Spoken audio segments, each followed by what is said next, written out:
Hey, YouTube. Well, it looks like they didn't got this dude, Ed Buck, again. Ed Buck, notorious meth user. So last year, someone died in his apartment. They overdosed. And then before that, and I don't remember how long there was in between these guys, but another guy died in his apartment in West Hollywood.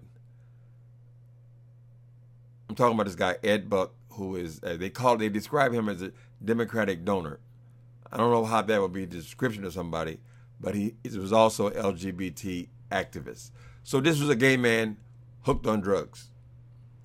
Hooked on drugs. Now, so far, all of the news reports, they never talk about his addiction. So we don't know if Ed Buck is an addict himself. I would think that he probably is. I was a meth addict for 17 years. But he certainly gets off on the other person being high. So this is the third person. This person did not die. Maybe an ambulance was called. That's why they know that he OD'd. It's very hard to OD on meth. In my experience, I never had people OD where I live, but I didn't have people shoot up there. But this dude apparently shot them up. He injected the drug into this dude, and he OD'd. So I don't know if this what's going on here, because you would have to do massive amounts of crystal meth to OD where you would die. I never saw it in 17 years. Anyway, so now they got this guy. Now we know what happened with OJ and those people like that, where they have gotten away with heinous crimes before, and then when they finally catch them, they give them all this time. Ed Buck is still just facing 6 months in jail for injecting this guy who OD'd. So maybe they're making a bigger story of it than it actually is, because I'm just saying, if it was one of us, they might have go back to investigating the original cases, and gave him. I guess that is the max, though. You shot somebody up and they OD'd. I don't know why this guy would be having people still shooting up in his house after he's been accused of reckless homicide more than once. Anyway, Ed Buck's a menace. I mean, it's part of doing drugs. It's not pretty about doing drugs. These guys who have done too much dope, I see them every single day in San Francisco. People are out here trying to climb on poles and so forth, so whacked out of their minds. It's like there's not even a person in there. And I work in the Castro, this coffee shop, Friday nights. We had a guy in there this week. We had to call the cops on. He was so far gone, just going back and forth and back and forth and back and forth to the club, trying to get behind the register. It was obvious this person had OD on meth. I mean, he had done too much, way too much. So you're seeing here the ugly part of using drugs, drug addiction. This guy gets 6 months in jail. They consider it a nonviolent crime. He'd be out in 3 months. I don't know. I think he's just a reckless guy. I mean, why would you still be shooting people up in your house after you've had all of these allegations? It's amazing. So my guess would be that Ed Buck is himself a drug addict. I don't know why anybody in their right mind would want to be around drug addicts that have done way too much dope.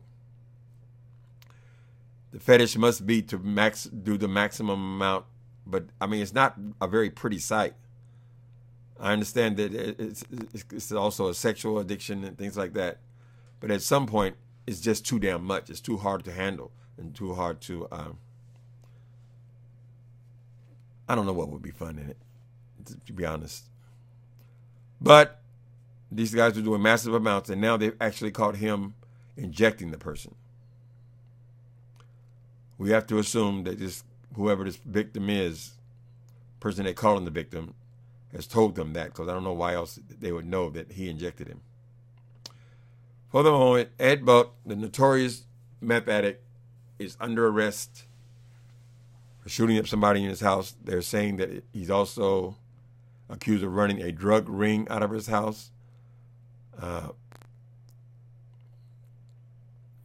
Meth addicts, they gather. If there's a place to be indoors, to get high, to have porn movies and so forth. I guess you could call all of their apartments drug houses. That's what they do. He's gotten caught. He's got a little bit of notoriety, so they're focusing on him. And then to have 3 people OD in your house, I mean, it's just amazing. It's just amazing. If they wanted to hang him, they could just, depending on how much drugs he had in the house, they could get him with possession for sales. That's my cases always were. But for the moment, he's got a $4 million bail, so they don't want him out. Who knows what will come of the investigations? I imagine other people will come forward, if they're motivated. But apparently this man has been doing this for years. Sounds to me like Ed Buck is a drug addict. He takes people in their house. They have these sex rendezvous.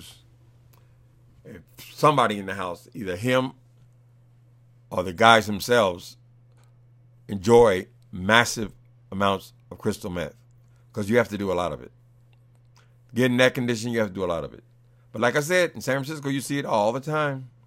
People foaming at their mouth and all this kind of stuff out there on the street. So you can imagine if they could have a place to be inside, they would be calling on Ed Buck. Anyway, I just thought I would mention this because we did kind of follow the story originally last year when that young guy died there. Yeah, you're just seeing the ugly side of drugs. It ain't pretty. It ain't pretty. When you're in it, don't look so bad when you're in it. But when you're out of it looking out from the outside, it's pretty horrendous and horrible. So maybe to take Ed Buck off the streets for a while. Maybe this man will come to realize that this is not something you can do in your house. And maybe he'll get some help for his addiction. 65 years old, you shouldn't be doing no massive hits of crystal meth anyway. I don't know if he's more organized than these guys. But yeah, a 65-year-old man doing massive hits of crystal meth could die. His heart could stop. Anyway, that's the story.